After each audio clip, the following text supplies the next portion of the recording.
كويس جدا، ويعتبر من الدروس المهمه اللي بيجي على اسئله اصلا.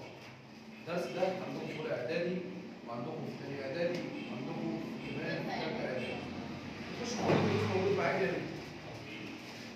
خش في كل الدروس موجود معاك. طيب افريقيا من الاستعمار الى التحرر. طبعا افريقيا كلمه استعمار عرفناها في الدرس الاول، هو استيلاء دوله على دوله اخرى بدون نبذها حق او بدون ان يكون ليها اي حاجه في هذه الدوله لنهب خيراتها ومواردها والكلام ده. طيب ويمكن اتكلمنا على ان افريقيا قاره تحتوي على الكثير من الموارد، فيها موارد كتير، فيها معادن كتير، فيها مصادر طاقه كتير. بمعنى اصح قاره مليانه او كنز بالنسبه لاوروبا. بالنسبه لاوروبا دي الكنز اللي فيها مصادر الطاقه والمعادن. الكنز. فبالفعل اوروبا بدات حركه الاستعمار ان تدخل الكنز ده ويقسموه. كل دوله من اوروبا تاخد قطعه. كل دوله من اوروبا تاخد ايه؟ قطعه. كل دوله خدت قطعه. من ضمنهم مصر. مصر يعني احنا النهارده موضوعنا هينقسم لثلاث محاور. مصر، الجزائر، جنوب افريقيا. اشمعنى الثلاث دول يا استاذ؟ اقول لحضرتك جنوب افريقيا هي ومصر اولى دول القاره تقدما. من مصر في الشمال، جنوب افريقيا تحت في الجنوب، اولى دول قاره افريقيا ايه؟ تقدما. الناس اللي كانوا متقدمين في افريقيا كانت مصر وما زالوا هما الاثنين دول بس. طيب كمان الجزائر عشان خاطر مساحه حلوه، مساحه كبيره، اكبر دوله في القاره مساحه. طيب فلذلك الاستعمار هو نهب كل القاره، ولكن ليه اشمعنى؟ نور يا وليد شيل البتاع ده يا حبيبتي بقى خلاص ركزي. فسؤال ساعات بيجي في دماغك يا استاذ القاره الافريقيه فيها 54 دوله، اشمعنى احنا هنتكلم في الدرس ده عن مصر، عن الجزائر، عن جنوب افريقيا؟ عشان دول الدول المتقدمه. لا هي مش الدول المتقدمه بس كمان يا بنتي، ان مصر وجنوب افريقيا دول المتقدمين، اما الجزائر دي الاكبر مساحه. دي الاكبر ايه؟ مساحه. لذلك احنا بندرسها. طيب اذا الدول دي محتله، فانا برضه عاوزين نفرق بين حاجه كويسه جدا. مصر احتلالها انجليزي. طيب انجليزي. يا ابني اسكت بقى يا ابني خلينا نشرح الدرس، يا بنتي اسكتي. الجزائر الوحيده اللي فرنسي. الجزائر الوحيده اللي ايه؟ طيب وباقي القاره فيها فرنسي وفيها برتغالي وفيها هولندي وفيها اسباني وفيها الماني وفيها كل حاجه، فيها ايطالي. بس احنا ركزنا على دول، على مصر عشان دي دولتنا، وجنوب افريقيا عشان دي الدوله الثانيه المتقدمه زينا، وكمان الجزائر عشان دي دوله عربيه وهي الاكبر في افريقيا ايه؟ مساحه. هي الاكبر في افريقيا ايه؟ مساحه. طيب مثالي انجلترا فضلت محتلانا احنا كمصر 74 سنه. 74 سنه. احتلت جنوب افريقيا 100 سنه. فرنسا تعتبر احتلت الجزائر برضه 100 سنه. هقول لحضرتك بقى الاحتلال والاستعمار يا ابني لما يجي على البلد يبدا ينهب كل الموارد بتاعتها وثرواتها وكل ما فيها. فهنا الشعوب بتحاول تدافع عن نفسها، بتحاول تقول للعالم كله دي ارضنا وانتم امشوا منها لانها مش بتاعتكم، دي بتاعتنا احنا.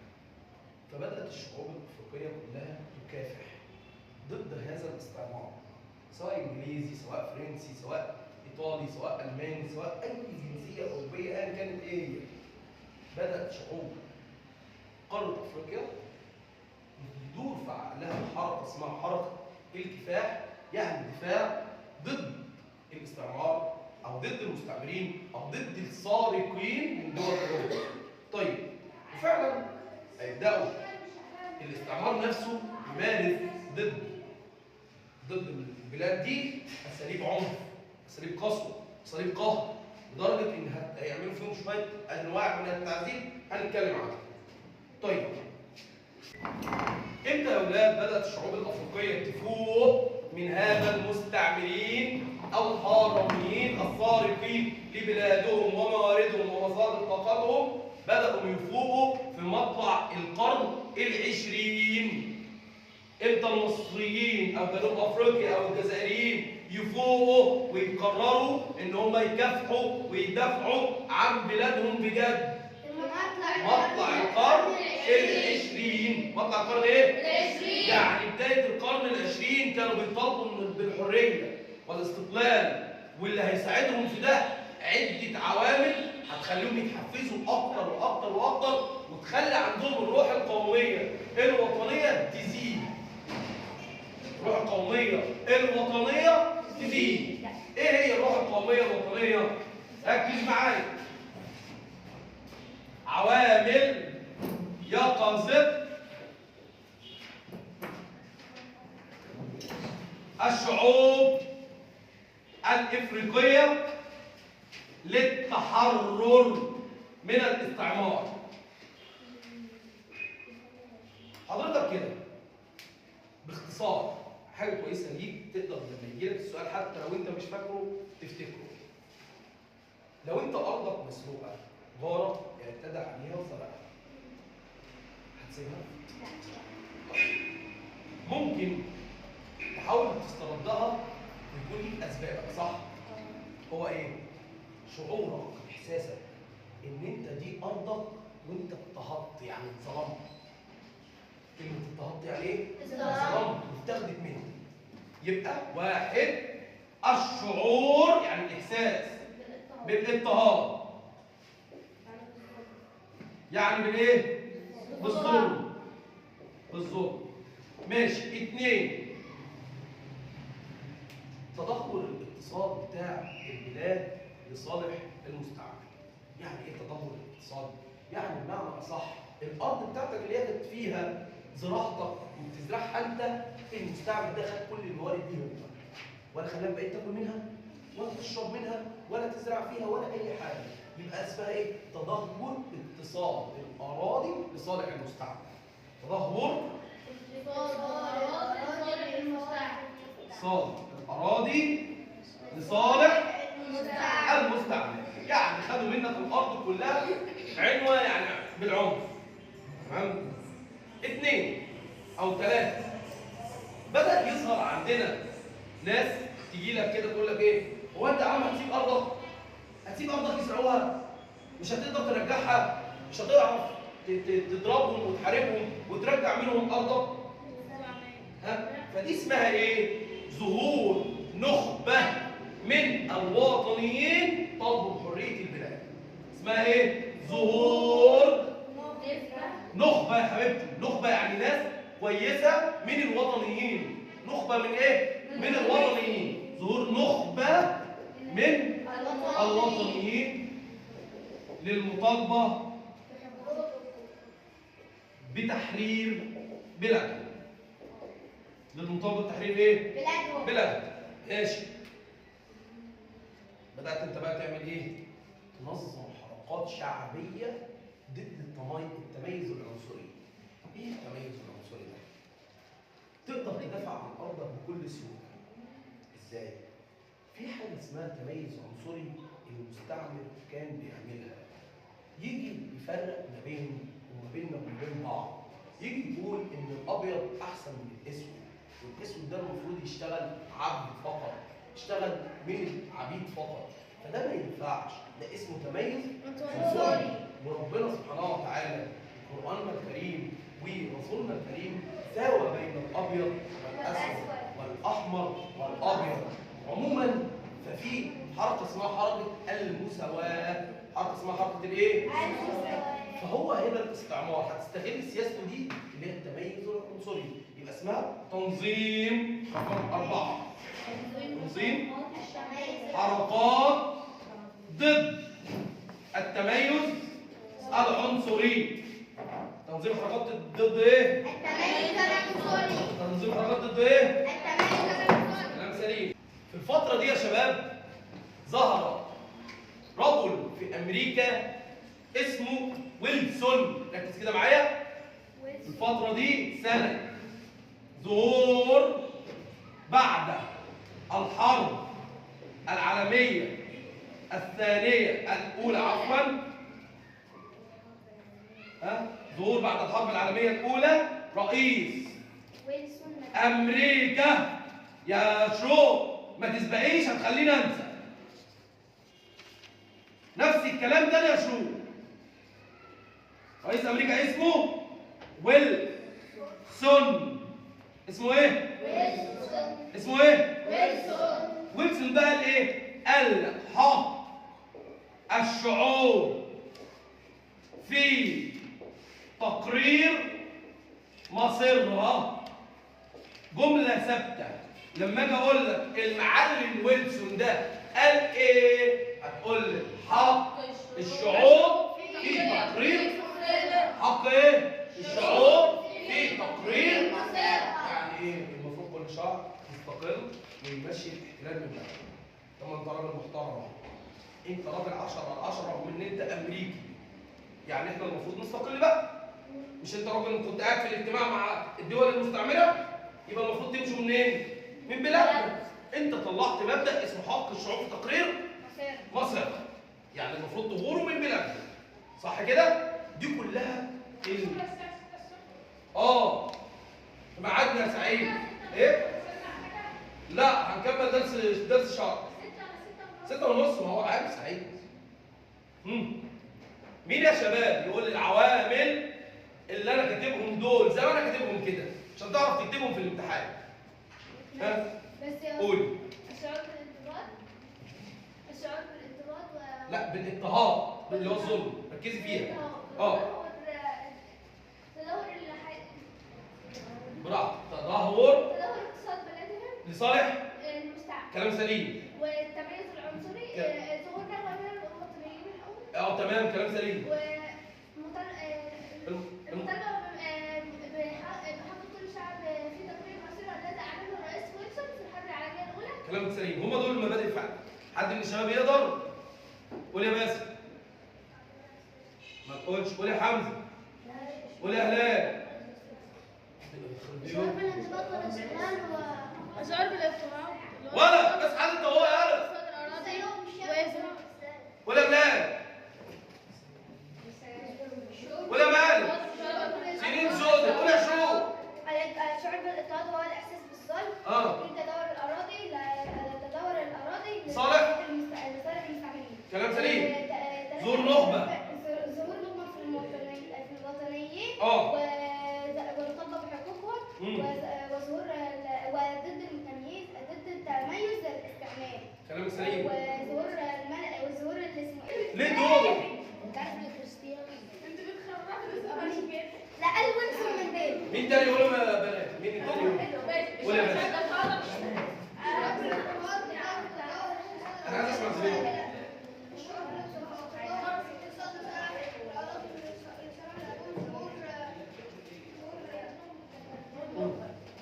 ظهور نخبة من الوطنيين.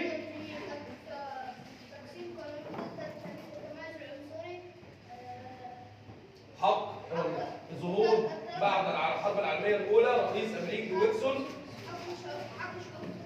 كلام سليم. طيب دول يا أولاد اللي لسه جاي نعيدهم كمان مرة. في أثناء مرة سريعة. في أثناء ما كانت تعتبر الشعوب الأفريقية محتلة ظهرت حركة قومية، يعني حركة تطالب بتحرير بلادهم من الاستقلال.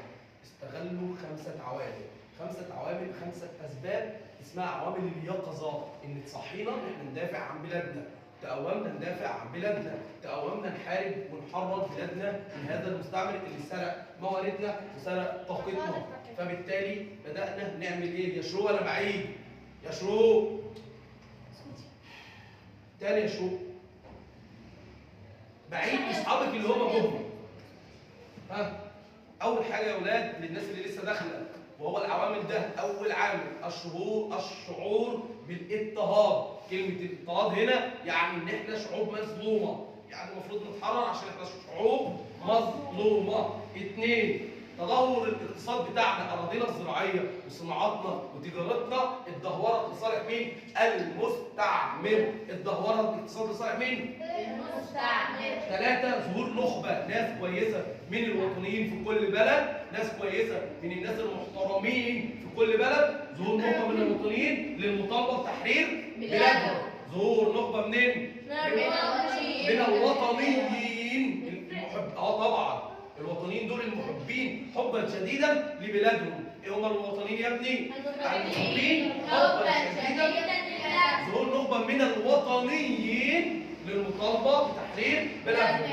المبدا رقم 4 تنظيم حركات ضد التميز العنصري. كانت في سياسه اسمها سياسه التميز العنصري، ان هم بيفرقوا بين الابيض والاسود، يقولوا ان الاسود ده عبيد وان الابيض هو الارقى وان احنا الشعوب الارقى والكلام ده كله، فاحنا استغليناها. يبقى تنظيم حركات ضد التميز العنصري. تنظيم حركات ضد ايه؟ التميز العنصري. رقم 5 والاخيره بعد الحرب العالميه الاولى 1918.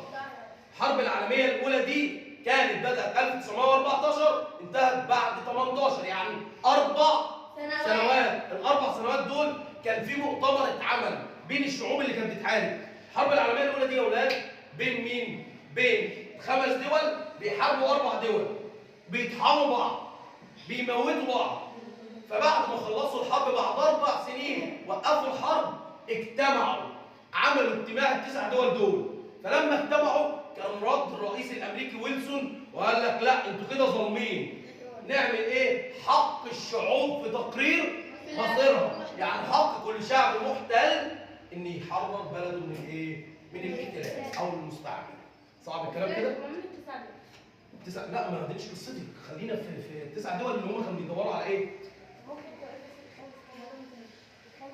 ظهور او بعد الحرب العالميه الاولى ظهر مصطلح على يد الرئيس الامريكي ويلسون، مش نيلسون مانديلا، ويلسون. اسمه واو ياء لام سين واو نون. امريكي هو، مش جنوب افريقيا. اسمه ايه؟ ويلسون امريكي. هو ايه؟ البحث هيشتغل. ويلسون ايه؟ قال ايه؟ قال حق الشعوب في تقرير. طيب خلاص؟ تعالوا احنا قلنا 3 دول. يعني انا بمسح السبوره، انت بتتكلم ليه انت وهو؟ شعبان. هو ما اسموش شعبان، اسمه باسم. باسم. بس ده العدل يا باسم. مصر سبب احتلالها ايه؟ وازاي هنتحرر منهم؟ ركز معايا في القصه الجميله دي. لان انا مش هحكيها لك كنوع من الدرس خالص. هحكيها لك كحكايه وانت هتفسر منها الدرس بتفاصيله كمان. اسمع كده بقى. في اثناء 1882 قبل هذه السنه ببضع سنوات، يعني سنوات بسيطه خالص، ممكن سنه ولا 2 ولا 3، كان في عندنا الخديوي. عارفين الدرس يعني؟ اللي عارف الدرس يقوم روح، لكن اللي هيتكلم انا بتكلم ما يلزمنيش. الخديوي اسماعيل عمل ايه؟ استلف كتير جدا لدرجه ان ارهق مصر من الديون، خلاها مديونه لطوب الارض. بنوك استلف منها، مرابين استلف منهم. مين المرابين دول؟ الناس اللي بتحط على الجنيه 10. خرب مصر.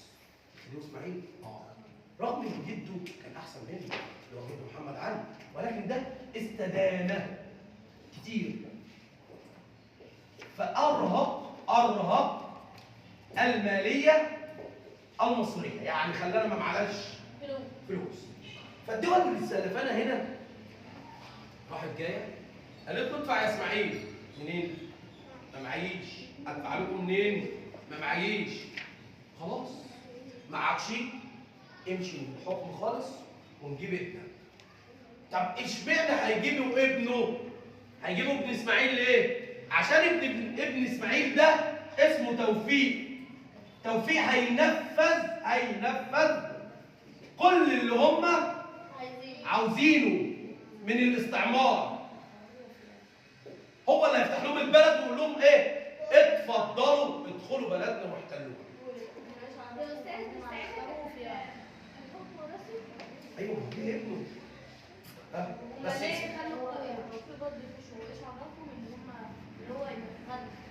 ايش عرفهم؟ هو اصلا الابن ده ما كانش سنه صغير. وكان يدرس في اوروبا. فمن هنا تم الاتصال ما بين توفيق ودول اوروبا، وخصوصا اهم دوله فيهم هي انجلترا. انجلترا. قالت له يا توفيق لو مسكناك ومشينا بك من الحكم تنفذ لينا سياستنا. قال لهم انا مين؟ انا معاكم اللي انتوا عايزينه.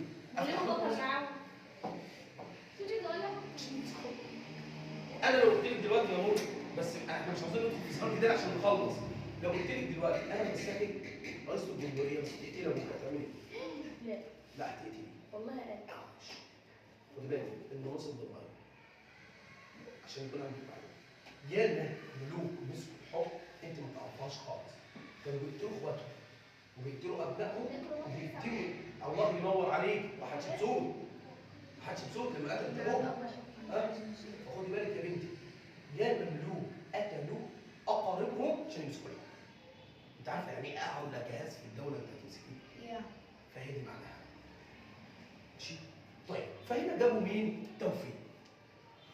وانتهزوا فرصه اضطراب الاوضاع في مصر، ان ولا احنا قادرين ندفع ولا قادرين مش عارف ايه، وارسلوا اسطول على سواحل مصر. بعتوا شويه سفن، كلمه اسطول مجموعه من السفن على سواحل مصر خصوصا في ميناء الاسكندريه. الاسطول وصل. من هنا دارت معركه في الاسكندريه بين واحد وشخص مصري كان قائد للجيش في الوقت ده اسمه احمد عرابي. احمد عرابي تولى الدفاع عن الاسكندريه وعن مصر، والفداوي توفيق هو اللي بيفتح لهم الباب. نرجع لقصه كده يعني قصه طريفه تحفظها، ودي اللي كنا بنقول عليها الفزوره. ايه هي؟ اصلا هم استغلوا فرصه تدهور الاوضاع في مصر وانشغال مصر بتدهور اوضاعها عشان خاطر يحققوا مكسب ليهم هم. ايه مكسبهم لما احتلوا مصر يا استاذ؟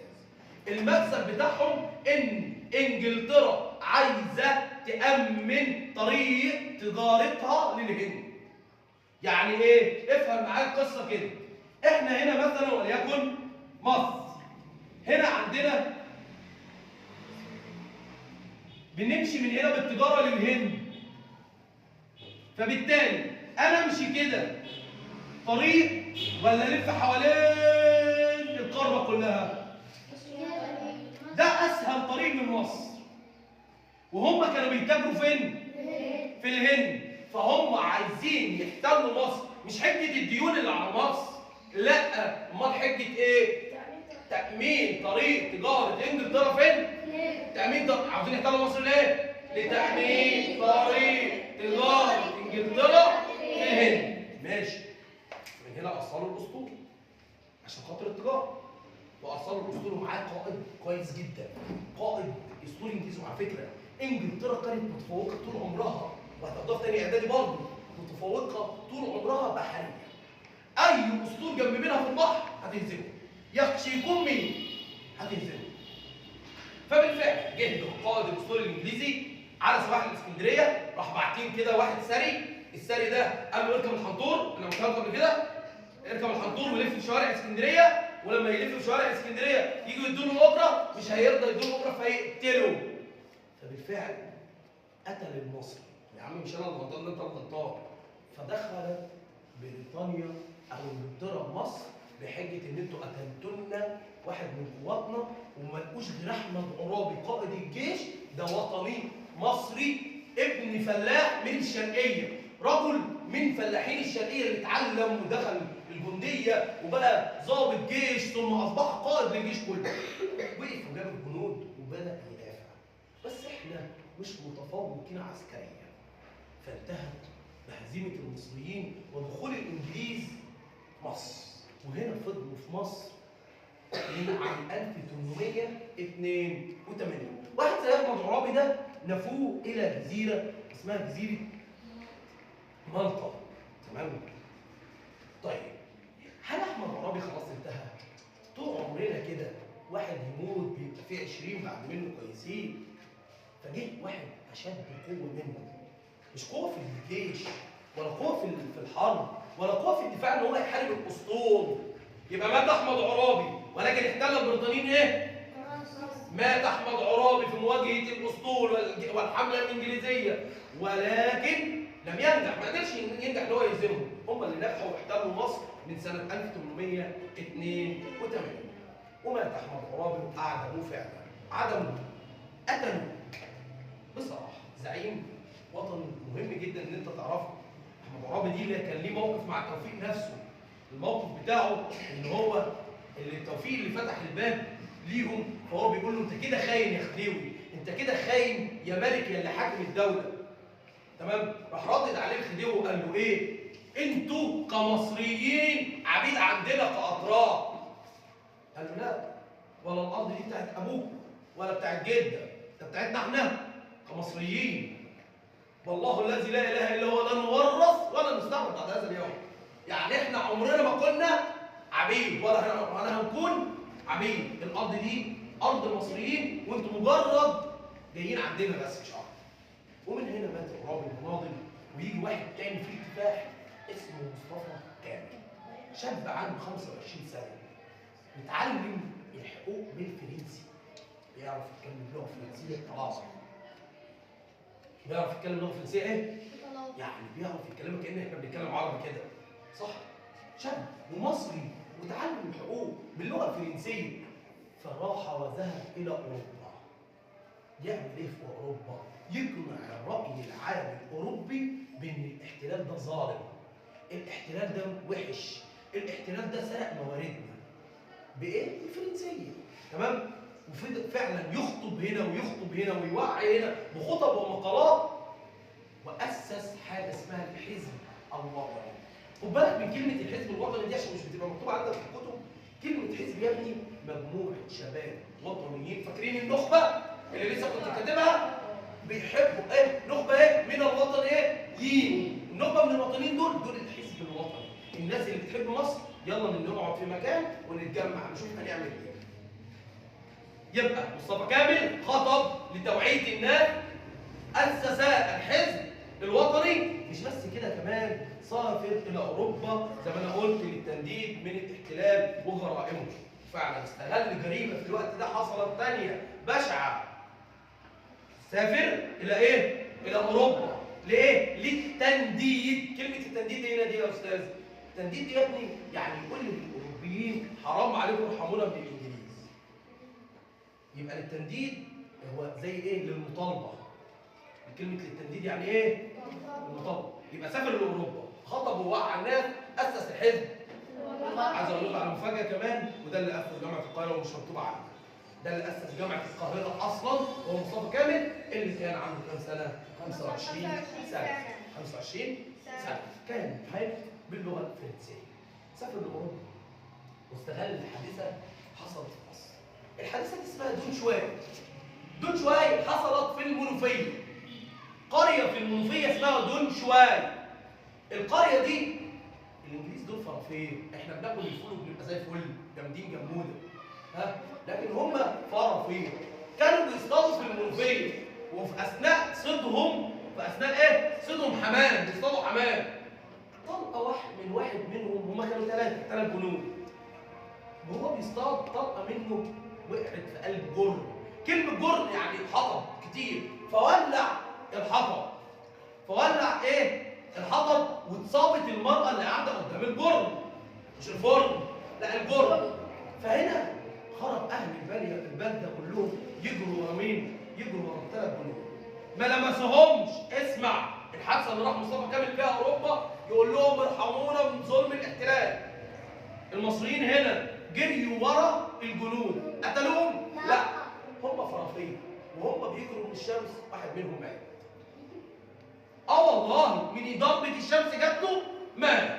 تقوم بريطانيا تعمل ايه؟ اللي هي انجلترا الانجليز، تيجي القريه بتاعت دنشواي في المنوفيه وتعدم ما يقرب من 92 واحد عشان واحد بس ايه؟ مات. ينفع؟ لا. مش ده ظلم؟ ظلم ولا مش ظلم؟ فهو سافر الى ايه؟ اوروبا للتنديد بجرائم الاحتلال، للتنديد بايه يا ابني؟ بجرائم الاحتلال، ولكن مات في ريعان شبابه ويقال ان هم قتلوه اصلا في فرنسا. مات هو اصلا ما كملش 27 سنه عشان يكون عندكم علم. ويجي بعد منه راجل اهم منه كمان اسمه محمد فريد. مين محمد فريد؟ ده اللي هيتولى الحزب الوطني بعد وفاه مصطفى كامل. هيتولى الحزب الوطني ويبدا ينشئ حاجه جميله لينا. والدك ووالدي وكل اهلنا بس الله يرحمه شغال في هذه الحكايه. ايه؟ نقابات العمال.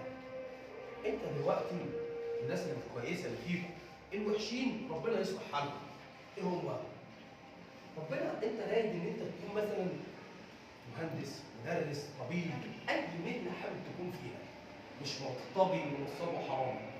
تمام؟ ايه هي؟ المهنه بتاعتي دي لازم يكون حاجه بتدافع عني، بتجيب لي حقوقي، بتجيب لي واجباتي. هي اسمها النقابه.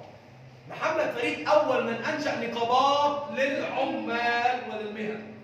نقابات للايه؟ يبقى انشا نقابات للعمال. كمان شارك في كثير من المؤتمرات. اي مؤتمر يتعمل يروح يشارك فيه.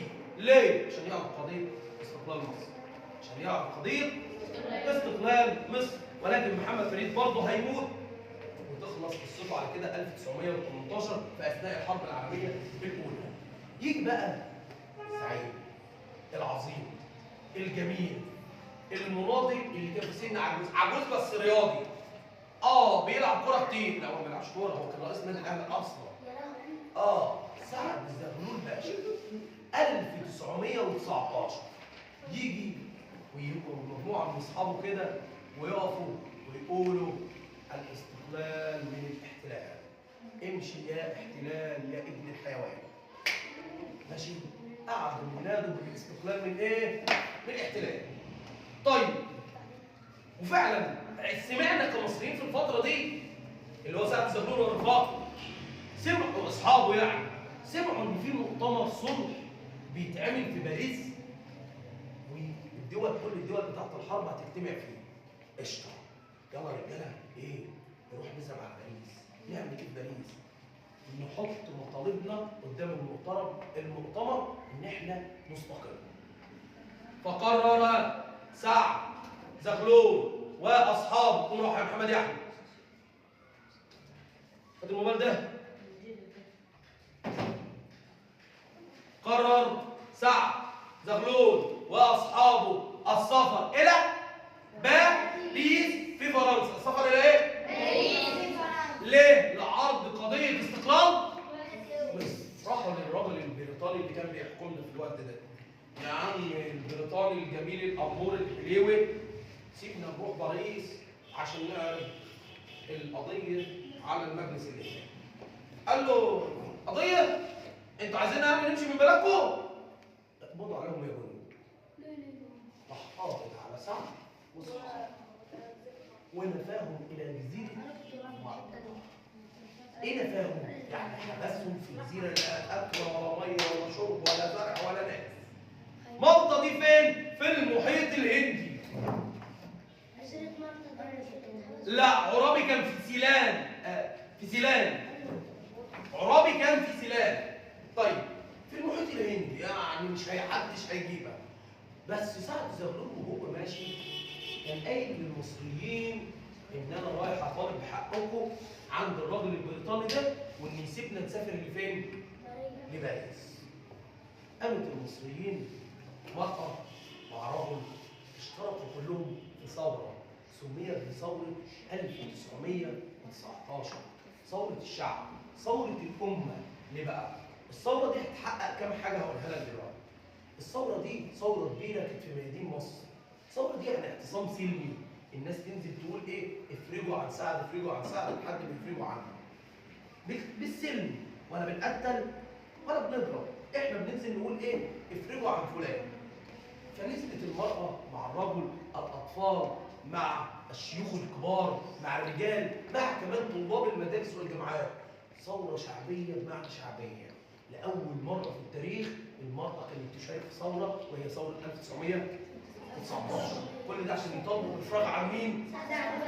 فخافت بريطانيا وقلقت. وبعدين ده الشعب كده كتير وعاملين لنا قلق في كل الشوارع، نعمل ايه؟ نعمل ايه؟ افرجوا عن الواد سعد ليه؟ يلا دي نطوعنا من هنا وسيبوهم كمان يسافروا فين؟ عشان الشعب عامل لنا ايه؟ قلق، اللي هو ثوره اسمها ثوره 19. ومش واحد بس اللي مشترك، الرجال بس، ده رجال ونساء واطفال وشيوخ وكمان طلاب جامعات وطلاب مدارس. فثوره كبيره شامله كل حاجه، ثوره شعبيه من كل المجالات، ثوره شعبيه من كل المجالات. هات القلم تاني. ارفع. بص لي انا طه، ما تبصش في محمد ياسر. يلا. لا مش قصدي كده. المهم اضطرت بريطانيا ان هي تفرج عن مين؟ مش يا عم ما تعرفناش. عايز تسافر باريس؟ روح سافر باريس، هتعمل ايه باريس يعني؟ ويز ركز بقى معايا في الحته اللي جايه دي.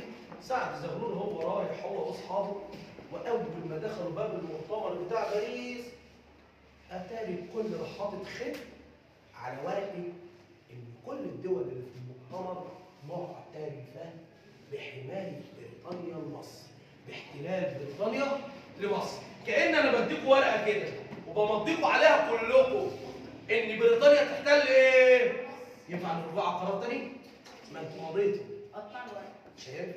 ده دول كبيره وانا مجرد راجل يعتبر اسمي سعد زغلول، ماليش اي صفه تانيه، ولا حاكم ولا وزير ولا رئيس. مجرد واحد مواطن مصري بيطالب بحق ايه؟ مصر. فمين اللي هي ايه؟ مين اللي هيقطع؟ فخيب آملهم، يعني اتصدموا، رجعوا خائبين الامل، خارج خيبة الامل، رجع جبل، رب جبل، راجعين، رجعوا من باريس، عملوا حاجه في باريس؟ لا، الا ان بريطانيا راحت عاطفه علينا بسبب كفاحنا المستمر. ايه العطف اللي عطفوه علينا؟ قررت ان تعطي مصر عام 1922 استقلال، اسمه استقلال سوري، صوره كده على الورق، يعني ايه؟ عشان نبان ان احنا حلوين ولذيذين قدام العالم كله، ان احنا ناس احنا بريطانيين بس مش عاملين فيكم حاجه اهو. فبعد حادثه المؤتمر اعطوا مصر ايه؟ استقلال. استقلال ايه؟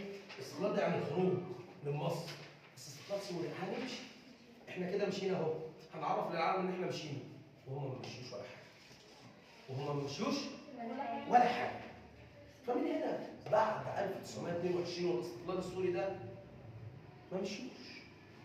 فمن هنا تشكل ضباط تانيين غير سعد زغلول. عدت فتره بقى على سعد زغلول. الضباط دول اسمهم ضباط الجيش المصري بقياده رجل اسمه جمال عبد الناصر. كونهم في السر، يعني مجموعه سريه كده قعدوا في السر وبداوا يجتمعوا خوفا من الملك الحاكم. مين الملك الحاكم؟ الملك فاروق. خايفين منه لان الرجاله بتاعته لو عرفت ان في جيش بيجتمع هيقبضوا عليهم ويحبسوه. فكانوا يجتمعون في السر. طيب اسبابكم ايه في الاجتماعات دي؟ ان انتوا تعملوا ثوره ثانيه غير ثوره 19، اسمها ثوره 23 يوليو 1952. اسمها ثوره ايه؟ 23 يوليو 1952. طب والثوره اللي قبل منها اسمها 1919. الفرق بين التوقيت من دي كتير جدا، سنين كتير جدا، صح؟ من 19 ل 53 ل 52 كتير. طيب اسبابهم ايه الناس دي؟ غياب الديمقراطيه، مفيش حريه. اسباب ثوره يوليو 23 غياب الديمقراطيه، مفيش حريه للشعب، الشعب مخنوق، بيمارسوا اضطهادات ضدنا، ماشي. 2 سوء احوال اجتماعيه واقتصاديه. عارفين وصلت الفلاحين في الوقت ده مش لاقيين ياكلوا، ده كانوا بيموتوا نفسهم في ليله العدل. سوء احوال اجتماعيه واقتصاديه، يبقى غياب الديمقراطيه، سوء احوال اجتماعيه واقتصاديه. انتشار الفساد في الحكم، الملك اللي كان بيحكم فاسد. يعني ايه فاسد يا استاذ في الحكم؟ يعني هو كل يوم سكران بيشرب ومعاه رجالته ومش فاضي يحكم، مش فاضي يشوف الشعب. يبقى ده اسمه فساد نظام، فساد نظام، فساد نظام. كمان رغم ان المعاهده بتاعت 1922 دي المفروض ادتنا استقلال، بس سوري استمرت بريطانيا تتدخل في شؤون مصر. يبقى رقم 4 استمرار تدخل بريطانيا في شؤون مين يقول هو 4؟ قول يا نور. استمرار التدخل البريطاني في شؤون مصر، سوء الاوضاع الداخليه والاقتصاديه لمصر، غياب الديمقراطيه، فساد في الحكم. فساد الحكم. خلاص اللي بعده. ها طيب، كل ده دفع ثوره او رجال الجيش دول اللي هم تنظيم الضباط الاحرار للقيام بثوره اسمها ثوره 23 يوليو 1952. طيب هدفهم ايه؟ اول حاجه نلغي النظام الملكي ده ونقوم جمهوري، نشيل الملك ونحط جمهوريه بقى، ناس احنا ننتخبها، ناس ما يبقاش مفروضه علينا، احنا اللي نجيبها. يبقى الغاء الملكي واعلان الجمهوري. الغاء الملك واعلان الجمهوري. 2 بناء جيش وطني قوي. ما هو احنا اصلا الملك اللي كان بيحكمنا ده عارفين عمل ايه في الجيش؟ ما بقاش في جيش اصلا ما بقاش عباره عن ايه؟ حرس بس. طب ولما المحتل ده ماشيه ازاي؟ يبقى بناء جيش قوي. بناء جيش ايه؟ قوي. حياه ديمقراطيه وعداله اجتماعيه اللي احنا عايزينه. قيام بحياه ديمقراطيه وعداله اجتماعيه. كمان القضاء على الاستعمار بكل اعوانه. هم 5 مين يقدر يقول؟ قول يا حمزه. الغاء النظام الملكي واعلان النظام الجمهوري. بناء جيش قوي. كلام سليم. قضاء على المستعمر. قضاء على المستعمر واعوانه.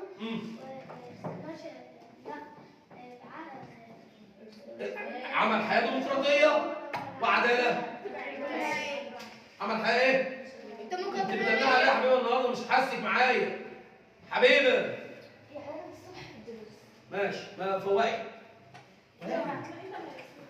الثوره دي اشتعلت نار الحركه الوطنيه والقوميه، مش بس في مصر، حتى في الجزائر. وركز معايا عشان نفهمها اكتر. يعني احنا السبب في ان احنا نشعل روح المقاومه في كل البلاد جنب مننا. وهنا قدرت الثوره دي تمشي فعلا الاحتلال وتتحرر مصر من الاستقلال، او تتحرر مصر من بريطانيا بعد احتلال 74 سنه. في الوقت ده الجزائر سمعت باللي حصل عندنا، قالت احنا كمان عاوزين نتحرر من فرنسا. طيب هي فرنسا احتلت مصر امتى؟ الكلام ده يعود الى سنه 1830. احتلت الجزائر. نقول يا وليد اصل هم الصفحتين دول والدرس يكون خلص. فمعلش يا حبيبتي احنا لسه يا حبيبتي لا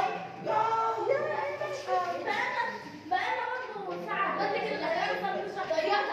كلامك سليم والله يا حبيبي. ضيعت فعلا 10 دقايق. 10 دقايق يا حبيبي يا نور ما بقاش والله العظيم احنا على فكره اللي انتوا ملاحظاه ان احنا اجلنا تسميع، اجلنا المذاكره، اجلنا الحل عشان اخلص الشرح. فعاوز ارجع بقى للحاجات دي تاني. بعد اذنك عاوزين نرجع للحاجات دي تاني. اللي انا متاخر زمان الناس كده جايه لي متاخر، انا كمان هخرج 10 دقايق متاخر. احنا جايين الساعه يعني ما ده مش درس. انا ما عنديش مانع. ده مش درس. خلاص اللي جاي في انا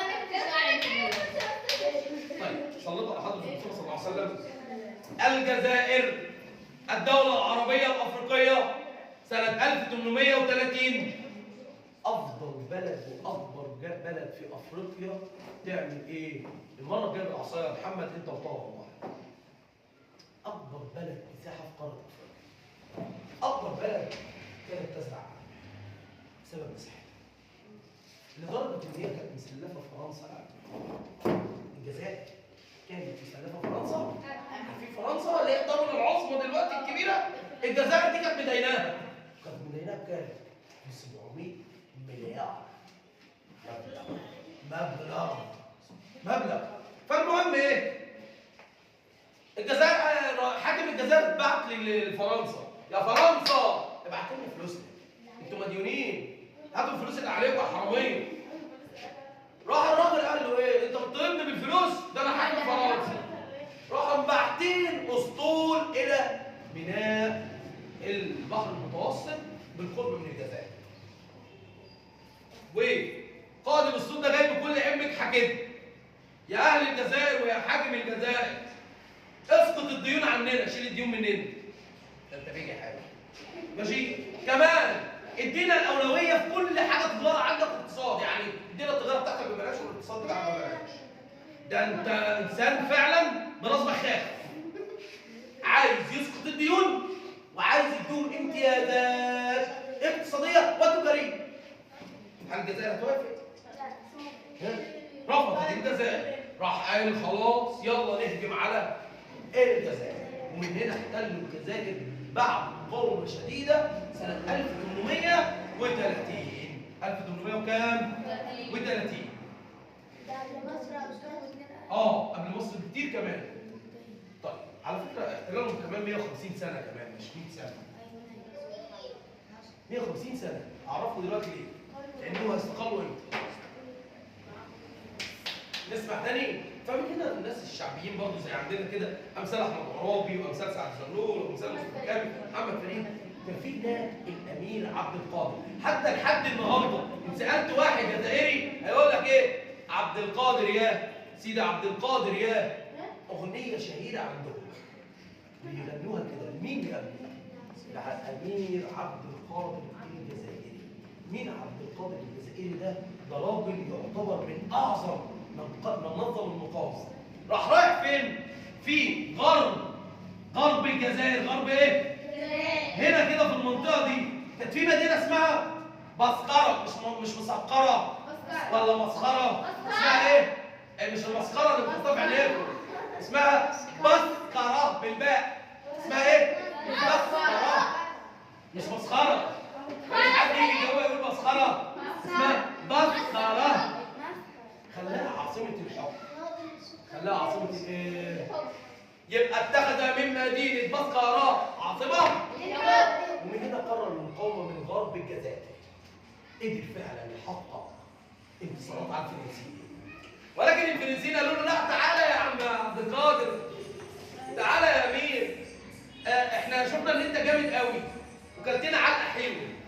ايه رأيك نعترف بيك ان انت حاكم وسط وغرب الجزائر واحنا ناخد باقي البلد؟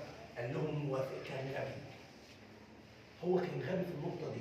افهمها تاني يا ابني، افهمها يا حبيبي. هم قالوا له ايه؟ انت هتاخد الوسط والغرب. هنبص بعد مقاومه شديده من الامير عبد القادر الجزائري اعترفت به فرنسا امير على الوسط وعلى الغرب. عارفين ضحكوا على ايه؟ هي بنت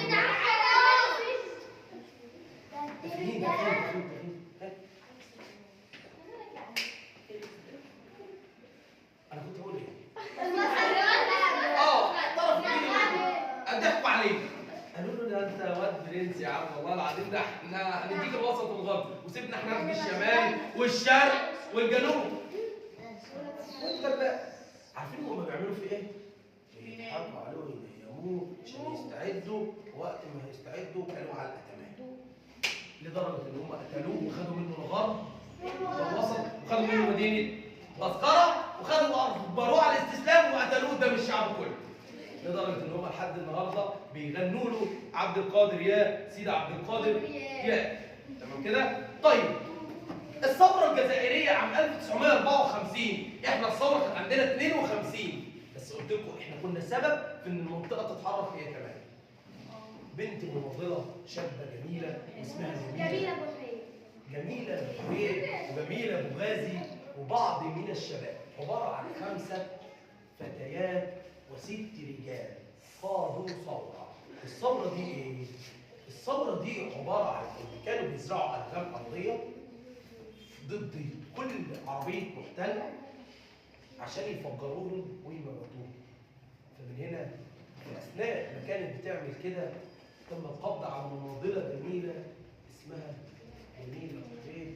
جميله بحري لفت سجون فرنسا سجن سجن، نالت اشد انواع التعذيب. عايز اقول لكم ان ضربت كل انواع التعذيب على الشريف. جميله بحري ماتت في 2017، لسه ميته قريب من كام سنه في 2017. جميله بحري ايه؟ جميله بحري تم الافراج عنها بعد ما يقرب من 30 سنه سجن. جميله بحري قالت يوم كده ان قتلتوني، جملتها الشهيره ان قتلتوني انتوا قتلتوا القانون الاوروبي. كانت ردها ده هز وسائل الاعلام كله، رغم ان هي اتعذبت، التعذيب بتاعها ما فرقش. اشمعنى الرد بتاعها ده؟ كده انتوا بتقولوا لهم ان انتوا ناس كذابين وقوانينكم كذابه، انتوا بتقولوا ان احنا ما بنعذبش الاسرى وما بنبهدلش الناس اللي بتطالب بحقها بالحريه. جميله بحري مقاومه ومناضله شهيره في الجزائر، ولكن رغم محاولات فرنسا الا انها تم القبض عليها وتم الافراج عنها بعد 30 سنه، وبعض المناضلين التانيين الفرنسيين الجزائريين وتعذيبهم بشد انواع العذاب حتى استقلت الجزائر 1962. بعد كده بنلاقي جنوب افريقيا، دوله اللي هي رقم 2 في الاقتصاد زينا ومن الدول الكبيره زينا ومهمه.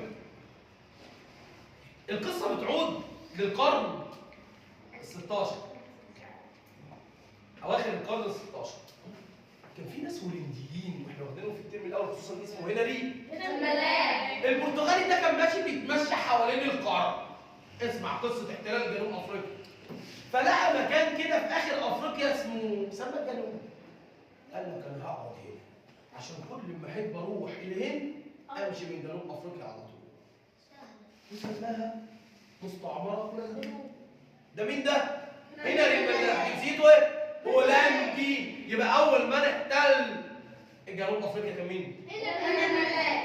الهولنديين. الهولنديين. طيب عشان يروحوا بتجارتهم لشركه الهند الشرقيه في الهند، لدرجه كمان انه طردوا السكان بتوع جنوب افريقيا والافارقه من بلادهم، دول الهولنديين. في عام 1806 بقى بعد قرنين من الزمن الهولنديين قاعدين في جنوب افريقيا، جت انجلترا شافت الهولنديين، قال الهولنديين بيكسبوا كتير جدا، اكيد في حاجه في الارض اللي محتلينها دي، وفعلا راحت ورا منهم على جنوب افريقيا. بعدها بقرنين من الزمن، يعني قرنين من السنين، يعني بعد 200 سنه، وراحت داخله هي كمان معاهم في جنوب افريقيا. يا هولندا نعم هنقسم اللي لاقيه من موارد، انت نص انت ذهب وانا ذهب، انت مسا وانا مسا، انت نحاسه وانا نحاسه. حصل الكلام ده مين بين جنوب افريقيا؟ في جنوب افريقيا بين الانجليز والهولنديين. بس مين اللي دخلنا الاول؟ الهولنديين. ومن هنا حصل صراع ما بين البريطانيين والسكان الاصليين كمان، كان لسه باقي شويه سكان اصليين هناك، ولكن نجحوا ان هم يقتلوهم ويمشوهم كمان من بلادهم، واستمر احتلال ويضربوا الهولنديين كمان على قفاهم ويمشوهم وياخدوا كل الموارد هم. نقع على الكل، على السكان الاصليين. البريطانيين الانجليز ضحكوا على الهولنديين وعلى السكان الاصليين، واكتشفوا كل المناجم الذهب والماس اللي موجوده هناك وخدوهم. طيب من هنا المقاومه في جنوب افريقيا كانت غير عندنا نهائي. مقاومتهم اشكالها بتيجي في الامتحان، المقاومه بتاعها عن الجزائر كمان، يمكن الجزائر مقاومتها ما بتجيش في الامتحان قد كده، بس دي بتيجي ايه بقى؟ مقاومه جنوب افريقيا اخذت الشكل الاتي: مظاهرات، مقاطعه بضائع اوروبيه، يعني ان احنا ما نشتريش من بضائعهم، ما نشتريش منتجاتهم، ما نشتريش اي حاجه، اعتصام، كمان شرح القضيه في اي محفل دولي واي مؤتمر، كمان ثورات. احنا قلنا ثورات على فكره، ما قلناش ثورات يعني اللي هي مظاهرات، كمان مقاومه عسكريه مسلحه. مين يقدر يقول السته اللي انا قلتهم؟ قول يا فندم. قول. مظاهرات. شرح القضيه في الاحتفالات، ماشي. ثورات. مظاهرات هي المظاهرات. لا، في فرق بين دي وبين دي، هنبقى فاهمها بعدين. الأوروبية سيبوها تتكلم بعد إذنكم، كملي. اعتصام. مقاومات عسكرية، اعتصام، الله ينور عليك. ما هي مقاومة سلمية اللي هي الاعتصام والمظاهرات والثورات. إيه يا فندم؟ طيب هفرقهم لك ما بينهم، بس هكمل الحتة اللي جاية. هكملهم والله وهقف. من هنا ظهر واحد اسمه ايه؟ استني يا حاج، استني اسمه نون يا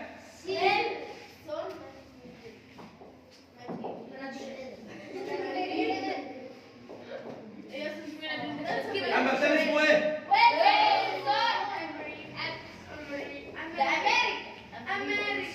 اسمه ايه؟ نيلسون. ممكن نسمع الحته دي اخر حته في الدرس عشان اللي عايز يمشي. الراجل ده اسود، لونه اسود، ذات بشره سوداء. كرس حياته في خدمه المطالبه بعدم التميز العنصري. يا جماعه انتوا بتحاربونا ان السود دول وحشين ليه؟ السود دول حلوين وكويسين، بلاش اللي انتوا بتعملوه معانا ده من تميز عنصري. كرس حياته للدفاع ومكافحه التميز العنصري وطلب المساواه.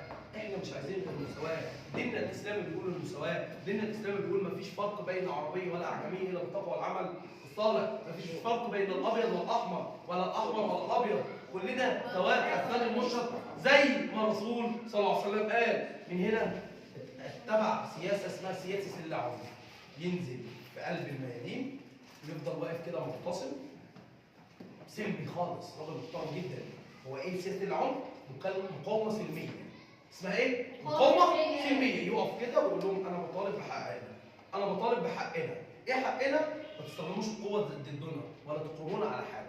اسمها مقاومه ايه؟ سياسه العنف اللي هي المقاومه السلميه.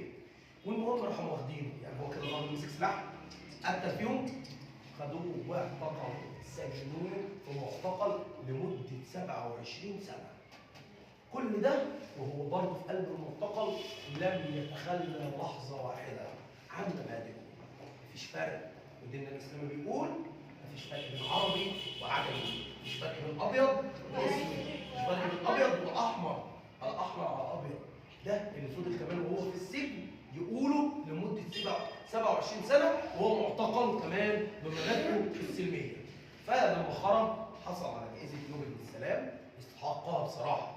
ده الوحيد اللي انا شايف انه مستحقاه، ان مبادئه سلميه جدا جدا جدا. كمان انتخب اول رئيس لجمهوريه جنوب افريقيا بعد ما استقلت يا نور، بعد ما استقلت واصبحت من دوله اسمها دوله جنوب افريقيا الملكيه، اصبحت ايه؟ جمهوريه. واول رئيس لها مين؟ نيلسون مانديلا. يعني اتحولت من ملكي الى جمهوري، واصبح اول رئيس مين ليها؟ نيلسون مانديلا. بعد ما ايه؟ ما استقلت، يعني مش من الاحتلال البريطاني. كلام سليم. وهو كمان حصل وفعلا ولى الحكم سنه 94 لحد سنه 99، وبعد كده مات الرئيس نيلسون مانديلا اللي كان بيتكلم بيقول المظاهرات، او يعني ايه الفرق بين المظاهرات والاعتصام والثورات. الثوره دي غضب شعبي ينزل الشعب كله للميادين، اما المظاهرات مجموعه من الناس فقط اللي بتنزل للميدان، اما الاعتصام دي وقفه احتجاجيه لمده كام ساعه بس.